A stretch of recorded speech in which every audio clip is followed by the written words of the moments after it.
Prima, mi hermana y prima y hermana en Cristo, buenos días. Qué bueno.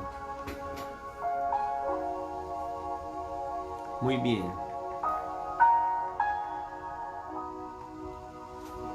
Qué bueno. Dios les bendiga en gran manera. Vamos a comenzar. Dámosle gracias al Señor en esta hora, porque su amor y su misericordia siempre están con nosotros y son para siempre, ¿cierto? Señor, te damos gracias. Gracias por este tiempo que tenemos en tu presencia.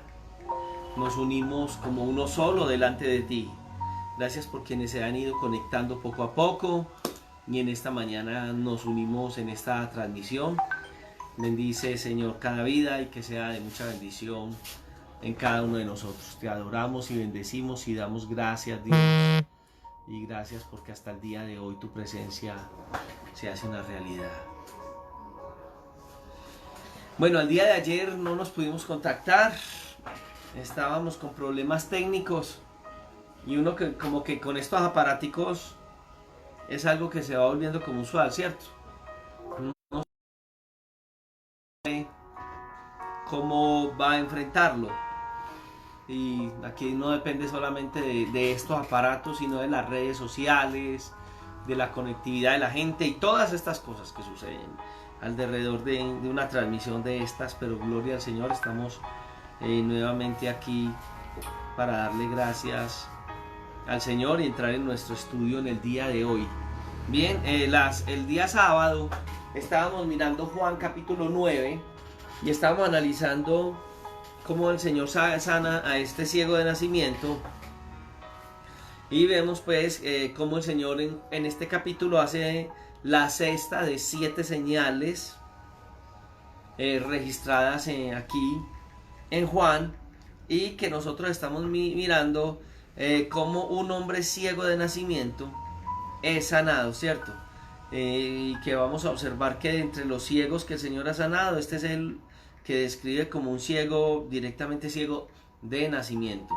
Muy bien, entonces cuando lo estábamos mirando habíamos visto cómo los discípulos hablaron de la teología y quién fue el que pecó, este o sus padres, y bueno, porque a veces nosotros como que somos muy dados a esas cosas y no nos damos cuenta de los propósitos eternos de Dios para con los individuos. En vez de mirar las situaciones aparentemente, aún en nuestras propias vidas, tenemos que entrar a mirar qué es el propósito de Dios frente a todas estas cosas.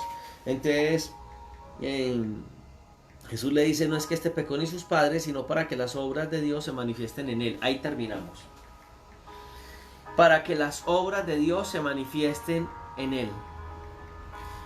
Nosotros vamos a entender que dentro de todo lo que son las obras de Dios, lo que dio el propósito de Dios con cada individuo, nos vamos a dar cuenta de que a Dios hay una parte de nuestra vida que le interesa demasiado, y no es solamente el bienestar físico, sino que a Dios también le interesa el bienestar familiar, espiritual, tenga mucha importancia.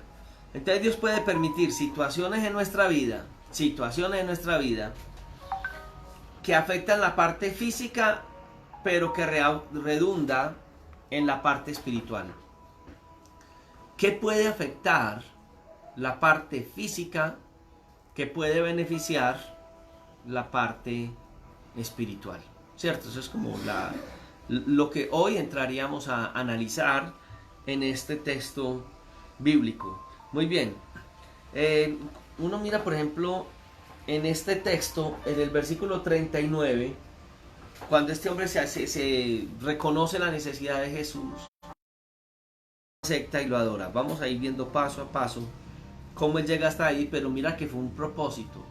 El propósito es que este hombre en un momento determinado y determinante de su vida se acercara al Señor Jesús. Por eso las señales que siguen todas estas mandamientos del Señor tienden a ser de bendición en la medida que nosotros entendemos los propósitos de Dios para cada cual. Muy bien, es importante entender que nuestra vida debe ser sometida a los pies del Señor para que Dios pueda cumplir sus propósitos en nosotros. En el capítulo 12 del libro de Segunda de Corintios, por allá en el versículo 7, 8, 9 y 10, dice: para que las grandes revelaciones, para que la grandeza de las revelaciones no me exaltase desmedidamente, me fue dado un aguijón de la carne, un mensajero de Satanás que me abofeté, para que no me enaltezca en sobremanera, respecto a lo cual 3 veces he rogado al Señor que lo quite de mí, y me ha dicho: bástate mi gracia, porque mi poder se perfecciona en la debilidad. Por tanto, de buena gana me gloriaré más bien en mis debilidades, para que repose sobre mí el poder de Cristo. Por lo cual, por amor a Cristo, me gozo en las debilidades, en afrentas, en necesidades, en persecuciones, en angustias, porque cuando soy débil, entonces soy fuerte. Parece raro que un hombre como Pablo, si lo podemos ver de esta manera, está en un momento reconociendo y agradeciéndole a Dios el tener que haber pasado por situaciones como las que está pasando. Ya él entiende, dice: es que no puede subírseme a la cabeza todas esas revelaciones, todo lo que Dios me ha mostrado. Y entonces, a raíz de eso, él me ha mandado este aguijón de la carne, y dice: y yo me gozo. Un momentico, ¿cómo que yo me gozo frente a una circunstancia adversa que puede ser de enfermedad? Pues por la grandeza de lo que Dios es y por lo que Él quiere limitar mi vida, Él ha permitido que estas situaciones surjan alrededor de mi vida. Tremendo.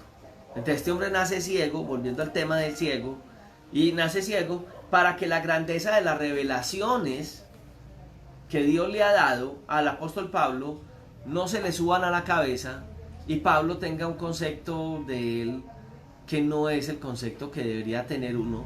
Que Pablo tendría que ver esto como un trato de Dios, y lo tenía que ver en una actitud de humildad delante de Dios.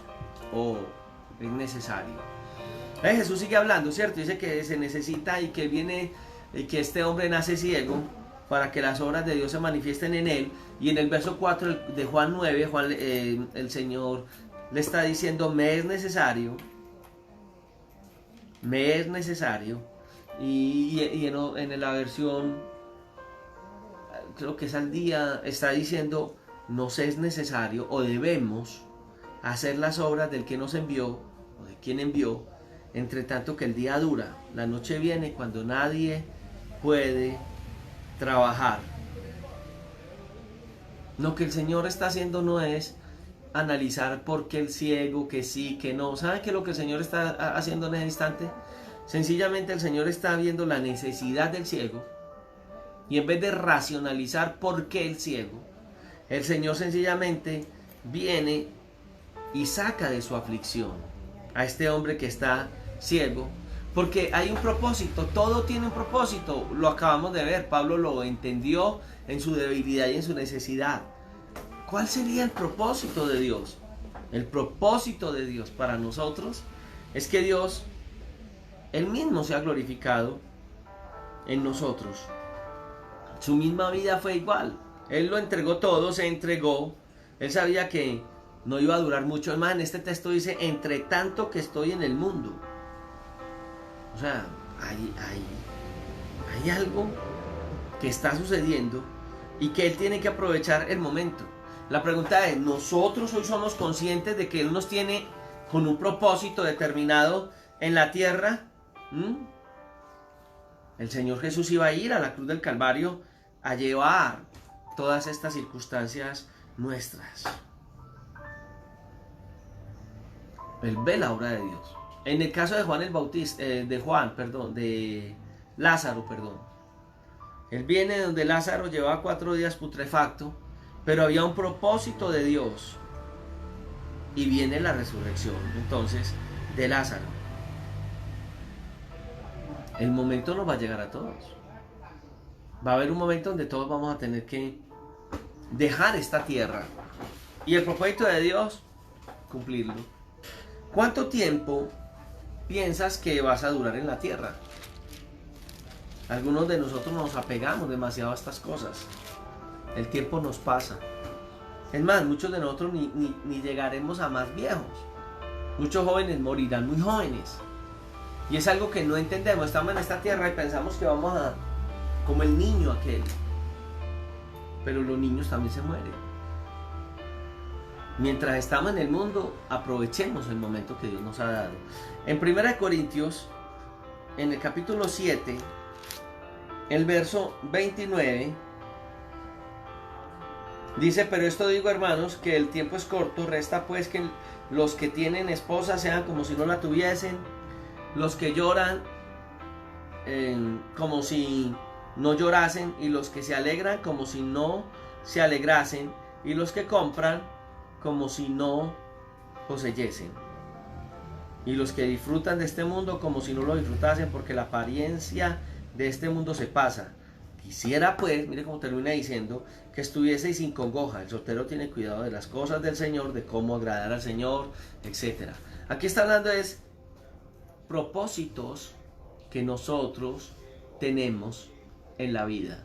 Lastimosamente muchos de los propósitos humanos son pasajeros. No pensamos más allá. Jesús no fue movido por un momento de popularidad. ¿No? Él venía con un propósito en Dios. El mismo Satanás lo quiso colocar en una posición, pero él tenía planes de Dios eternos. Él sabía a qué venía, cuál era el propósito que él iba a traer para nosotros. En Lucas 4, verso 42 y 43 dice: cuando ya era de día salió y fue a un lugar desierto, y la gente le buscaba. Estaba hablando de Jesús. Y llegando a donde estaba, le detenían para que no se fuera de ellos. Pero les dijo: es necesario también que también a otras ciudades anuncie el evangelio del reino de Dios, porque para ello he venido y he sido enviado. Muy bien. Entonces aquí nos está mostrando la emoción de la gente de colocarlo y de exaltarlo. Pero Jesús sabía que no venía a que un grupo de personas lo exaltaran, sino que venía con un propósito eterno de salvación por toda la humanidad. Estaba ubicado. Esa es la diferencia que tiene con nosotros. Que nosotros, cuando vemos la gloria de Dios exaltada en un momento determinante de nuestra vida, lo primero que nosotros queremos hacer es: venga, hagamos 3 enramadas. ¿Cuál es el propósito de Dios para nuestra vida? No sé, pero muchos de nosotros hacemos nuestros propios altares. Construimos, edificamos nuestros propios reinos. ¿Cuál es el propósito de Dios en el ministerio que algunos de nosotros tenemos? ¿Cuánto tiempo el Señor nos va a dar de ministerio en el lugar donde hemos sido colocados? Algunos decimos: no, yo ya estoy aquí, yo de aquí no me muevo. El Señor, Él verá qué hace, pero no me muevo de aquí. Por Dios. Por Dios. Es tremendo cómo nosotros nos dejamos mover por momenticos de popularidad. Bueno, vienen los momentos de popularidad, pero yo también quiero decirle algo. Que no solamente los momentos de popularidad, hay otros momentos donde la gente hacia nosotros se comportan en forma negativa. Y entonces, ante la negativa de la gente, la ingratitud de la gente, ¿cómo actuaríamos? Porque esa es la otra. Y conozco ministros frustrados porque la gente los abandonó. El Señor sabía que la gente lo iba a abandonar a Él también. En Lucas 17, del 11 al 19, nos va a hablar acerca de 10 leprosos. Y mire que 10 fueron sanados. Y cuando son sanados, ellos tenían la orden de ir a presentarse a los sacerdotes. Y de todos los que se presentaron a los sacerdotes que fueron sanados, solo uno viene a tener un acto de gratitud. El ser humano es muy ingrato. Total. Y le voy a decir una cosa: el ser humano, incluyéndolos a nosotros. Porque con el Señor a veces tenemos actitudes que no deben ser las mejores actitudes. Que Dios tenga misericordia de nosotros. Pero bueno, no hablemos de nosotros, hablemos de de nosotros como ingratos. Hablemos de la ingratitud de la gente y nosotros siempre vamos a esperar, creemos o a veces pensamos que la gente va a estar agradecida con nosotros, pero ¿por qué si nosotros estamos dando la obra del Señor? Al que estamos presentando es a Él. A veces no sabemos, yo a veces pienso, digo, no sé si me dolió más que la gente, es que la gente ingrata con el Señor. Yo he dicho a veces, no, qué gente tan ingrata. Pero a veces pienso y digo, ¿qué me dolió más? ¿Que la gente fue ingrata con el Señor o que la gente es ingrata conmigo? Porque es que ese es el problema. Ese es el problema. Que nosotros encubrimos un dolor que tenemos y el celo de la casa de Dios nos consume. Pero tal vez ese celo de la casa de Dios no es tan de la casa de Dios. Es el celo del orgullo de ver que personas que nosotros creímos que ganamos para el Señor, que son nuestra gloria, que son nuestro triunfo, nos dan la espalda a nosotros, como iglesia, como pastores, como líderes. Tenemos que hacer lo que nos mandaron a hacer. Mire en la expresión de siervo inútil soy. ¿Por qué siervo inútil? Porque lo que me mandaron a hacer, eso hice. Bueno, otro de los textos que voy a tener ahí es el capítulo 23 del libro de Mateo, el verso 37, que es la entrada triunfal de Jesús a Jerusalén, ¿cierto? Jerusalén, Jerusalén, que matas a los profetas, apedreas a los que te son enviados. ¿Cuántas veces quise juntar a tus hijos como la gallina junta sus polluelos debajo de las alas y no quisiste? Él mismo coloca el ejemplo, ¿cierto? El amo que mandó a sus criados a hablar con esta gente y esta gente los mataba. Y cuando llega el hijo del amo, él dice, no, yo voy a mandar a mi hijo porque de pronto a mi hijo no me lo matan. Y resulta que al hijo del amo, que es una representación de Cristo Jesús, cuando es enviado dice, no, ese hijo es el heredero, acabemos con él y nos queda esto a nosotros. Dios coloca ese ejemplo porque la humanidad va a tener esa actitud hacia Dios. Sin embargo, a todos nosotros. Yo no entiendo el amor de Dios. Porque por lo regular nosotros queremos ayudar y que la gente nos reciba y nos exalte. Esa es la naturaleza humana. Pero la naturaleza de Dios no es así. Por eso hay cosas que la Escritura tiene para nosotros que nos duele mucho. Cosas como cuáles, cuando el Señor dice que nosotros debemos de dar sin esperar recibir nada a cambio. No, eso nos duele. ¿Cómo así que yo le voy a ayudar a una persona y no voy a esperar que esa persona se manifieste conmigo? Lo normal es que la gente al menos sea agradecida. Hace unos días, ayer, esta semana, alguien mencionaba eso y decía, hombre, nosotros colaboramos, nos ofrecimos, nos regalamos para una labor social. Hombre, y no nos dieron ni para la gaseosa. Y la pregunta es, y es que ustedes les ofrecieron, yo dije, ustedes le ofrecieron dinero. No, pero uno espera que la gente sea agradecida. No podemos esperar que la gente sea agradecida. No podemos esperar que la gente sea agradecida. Si lo hacemos, perdemos la dirección, perdemos la orientación, perdemos el propósito.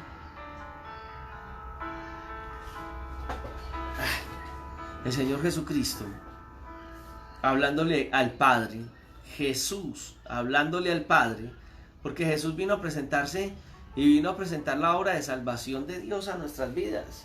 Y mire que Jesús no dice, yo me he glorificado a mí mismo en la tierra y he acabado la obra que yo mismo hice. Y aún hasta para los hermanos de la unicidad este texto es duro. Porque él hablando con el Padre dice, yo te he glorificado. Cristo Jesús. No dijo yo y yo con yo. No, dijo yo te he glorificado, Padre, en la tierra y he acabado la obra que me diste que hiciese. O sea, el mandado. Disculpen el término, algunos dirán, no, pero es que estás hablando del Señor Jesús. Y entonces Él vino a hacer un mandado. Pues hermanos, Él sí vino a cumplir un propósito desde la eternidad, delegado por la deidad como tal, en pleno. Padre, Hijo y Espíritu Santo estaban en pleno hablando acerca del plan de salvación ¿Y quién irá por nosotros? Y él dice, yo iré, heme aquí, yo voy. O sea, él sí vino a glorificar al Padre en la tierra. Que esa sujeción al Padre es la que lo exalta hasta lo sumo. Mire que cuando él llega a la cruz del Calvario, en el capítulo 13 del libro de Mateo, capítulo 19, versículo 30 del libro de Mateo, él termina en la cruz del Calvario en el término de la obra que estaba haciendo y dice, consumado es. O sea, la obra ya está hecha. He cumplido el propósito con el cual estoy en la tierra. Propósito en la vida. ¿Cuál es tu propósito en la vida? Lo más duro para un creyente, yo creo que una de las cosas más duras para un creyente es que yo veo que hay creyentes que están siguiendo los caminos de Dios y el propósito de Dios para ellos. No sabe por qué están en los caminos del Señor. Duro sería, duro y triste. En 2 de Timoteo capítulo 4 versículos 6 al 8 dice la escritura, porque ya estoy para ser sacrificado y el tiempo de mi partida está. He peleado la buena batalla. Pablo. He acabado la carrera. He guardado la fe. Por lo demás me está guardada la corona de justicia, la cual me dará el Señor, juez y justo en aquel día, y no solo a mí, sino también a todos los que aman su venida. Pablo en 2 de Timoteo 4, Jesús ya había enseñado en el verso 12 del capítulo 8 que Él era la luz del mundo. Yo soy la luz del mundo, ¿te acuerdas? Lo acabamos de ver. Bueno, aquí está hablando de una luz y nos está dando como que claridad. Porque, bueno, ahí creo que se volvió a conectar, ¿cierto? ¿Estamos conectados ya? Bien, qué pena. Se está yendo, como ayer. Pero creo que vamos. Entonces, él está hablando acerca de, manifestando de como la luz física, la luz espiritual. Y en el caso del ciego, el ciego nace ciego. Nace sin una luz física. En el capítulo 12, verso 36. Dice el Señor Jesucristo, tenéis la luz, creed en la luz, para que seáis hijos de la luz. O sea, Él está diciendo, mientras Él está con nosotros, mientras Jesús está con nosotros, debemos verlo como la luz. Él es la luz. ¿Y nosotros qué somos hoy? Primera de Juan capítulo 1, el verso 6, de las armas de la luz. Concepto claro. Dichas estas palabras, versículo 9, dice que Él escupe en la tierra, hace lodo con saliva, unta con el lodo los ojos del ciego,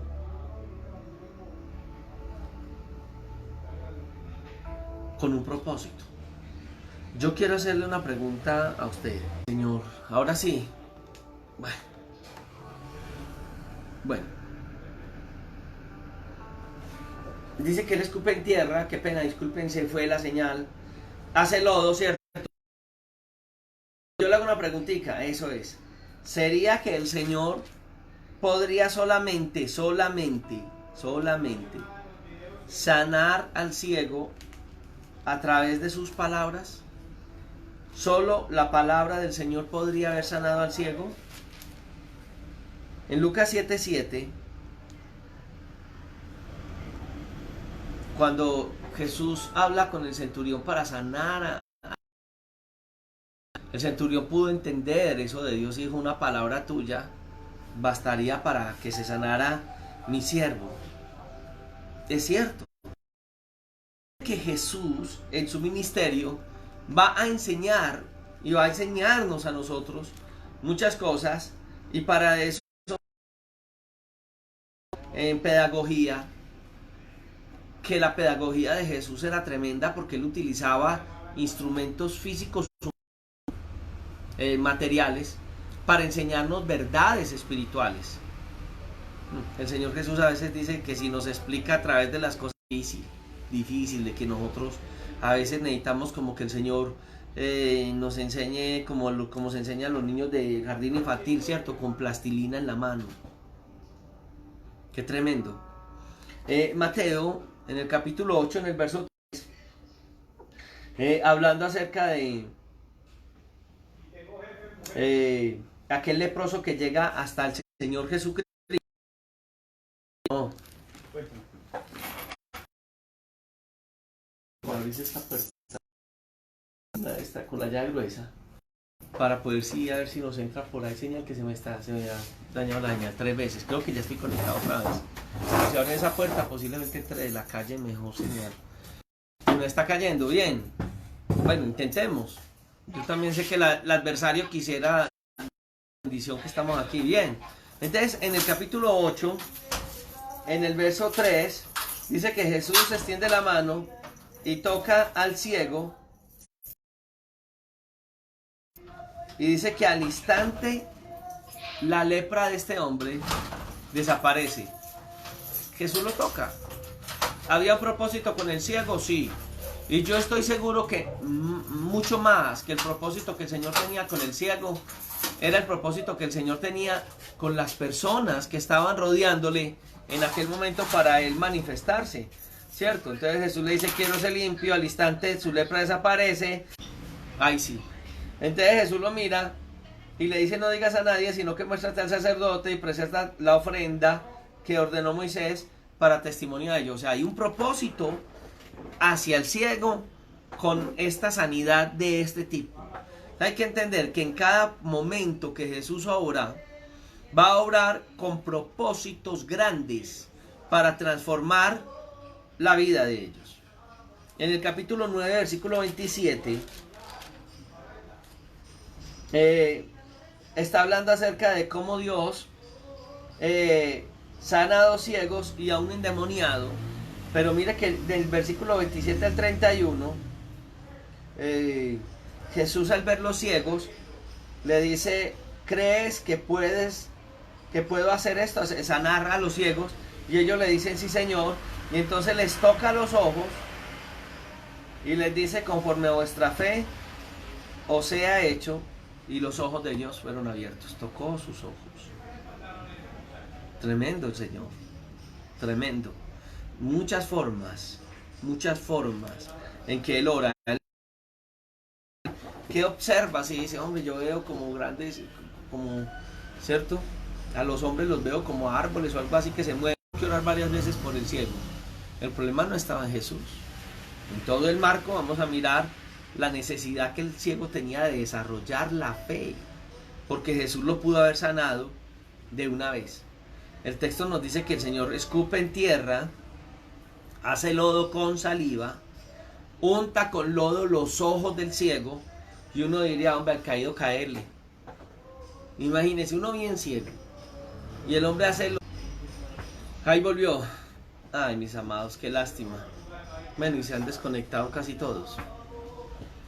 Bueno, voy a llegar hasta acá, y más bien les voy a proponerles algo, si quieren. Clase a las 7. Yo voy a repetir esta lección. Tengo que hacer unas diligencias. Espero estar a eso de las 3 de la tarde por tardar conectado. Y voy a dejar la lección. Voy a traerla a hacer. Lo voy a dejar. Y los que me están viendo en este momento y se están conectando de nuevo, pues lo que voy a hacer es que a las 3 voy a volver a transmitir y voy a dejar la lección. Otra lección pues la voy a revisar.